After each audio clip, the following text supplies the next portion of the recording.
गांव का नाम था शिवपुर, जो घने जंगलों और पहाड़ियों के बीच बसा हुआ था।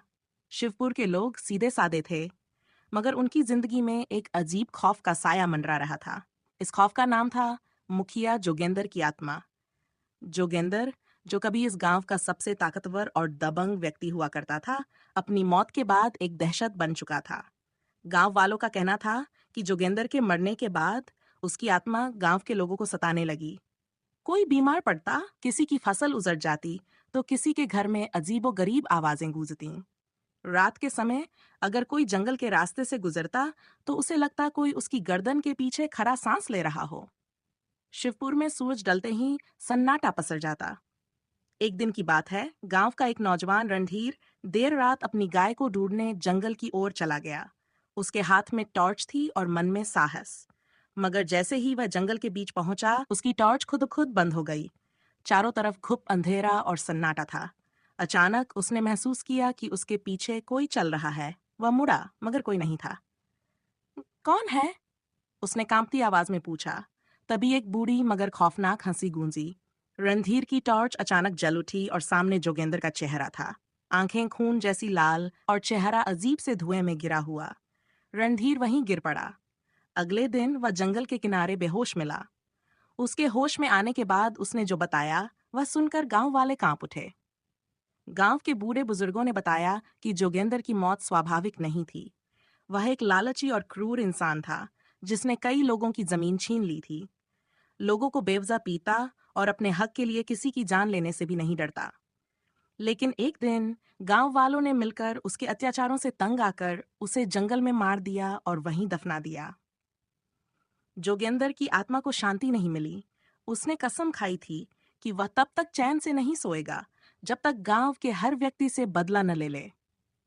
गांव वालों ने इस समस्या को सुलझाने के लिए बाबा अग्निदेव को बुलाया, जो पास के गांव के जाने माने तांत्रिक थे। बाबा अग्निदेव ने गांव में पहुंचते ही माहौल को भांप लिया। उन्होंने कहा, यह आत्मा बेहद शक्तिशाली है।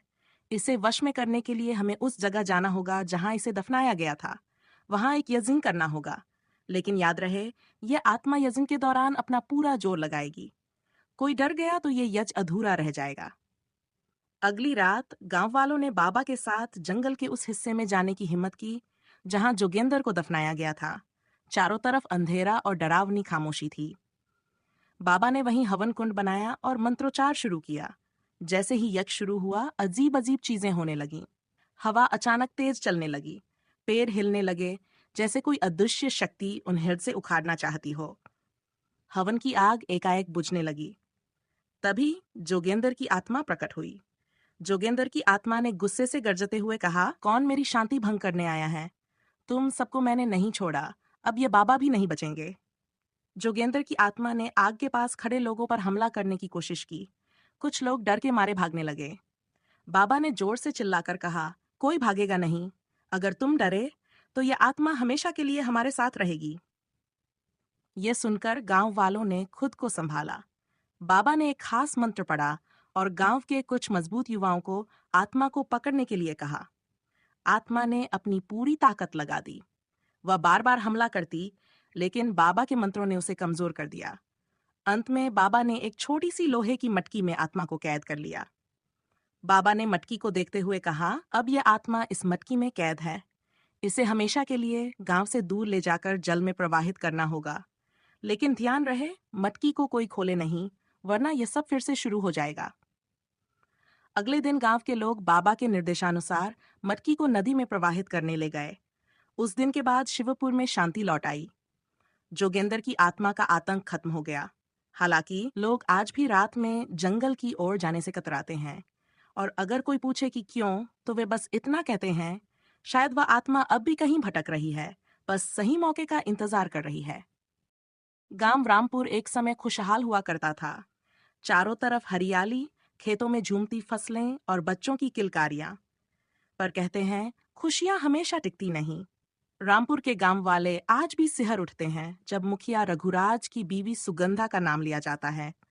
सुगंधा दिखने में बेहद खूबसूरत थी, इतनी कि लोग उसकी उम्र का अंदाजा नहीं लगा पाते थे।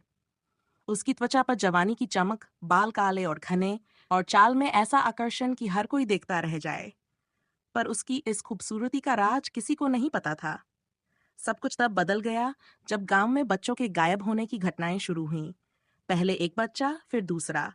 गांव वाले घबरा गए। बच्चों को रात में बाहर निकलने से मना किया जाने लगा, लेकिन इसके बावजूद बच्चों का गायब होना नहीं रुका। कुछ बुजुर्ग कहते थे कि ये काम किसी पिशाचनी का है, जो बच्चों की बलि लेकर अपनी भूख मिटा रही है, पर किसी के पास कोई सबूत नहीं था।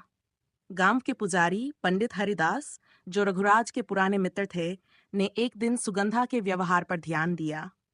सुगंधा रात के समय अक्सर घर से गायब रहती थी।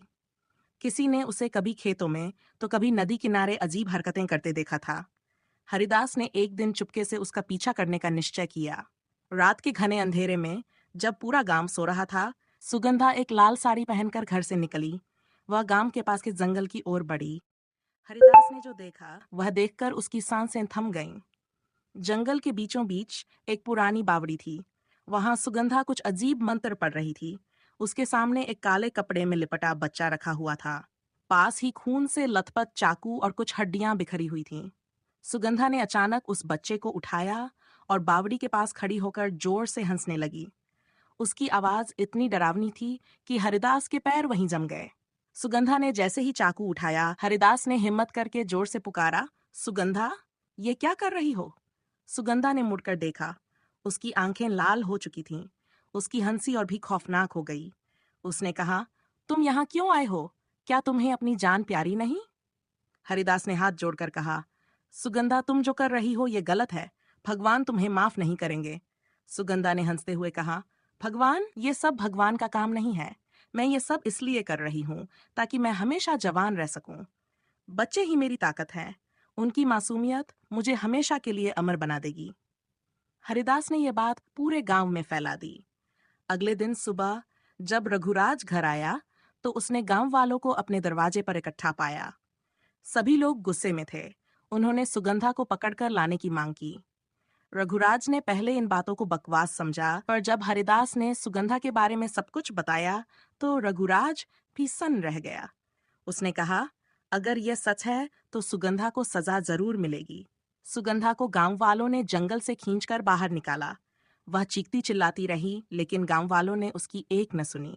उन्होंने उसे गांव के बीचों बीच बांध दिया। सुगंधा ने आखिरी बार सबको चेतावनी दी, अगर तुमने मुझे नुकसान पहुंचाया तो ये गांव कभी खुशहाल नहीं रहेगा। मेरी आत्मा तुम्हारा पीछा करेगी। गांव वालों ने उसकी बातों पर ध्यान न देकर उसे उसी बावड़ी में फेंक दिया। इसके बाद गांव में शांति छा गई। बच्चों का गायब होना बंद हो गया। लेकिन कहते हैं, सुगंधा की आत्मा आज भी उस बावड़ी में भटकती है। जो भी रात को उस बावड़ी के पास जाता है, उसे अजीब अजीब आवाजें सुनाई देती हैं। कभी किसी बच्चे की रोने की आवाज, तो कभी सुगंधा की डरावनी हंसी। गांव का एक नौजवान रोहित, जो इन बातों को मजाक समझता था, एक दिन बावड़ी के पास गया। उसने देखा, पानी में उसका ही अक्स अजीब तरीके से मुस्कुरा रहा था। अचानक पानी से एक सफेद साया निकला और उसे खींचकर बावड़ी में ले गया। उस दिन के बाद गांव वाले उस बावड़ी के पास जाने की हिम्मत नहीं करते।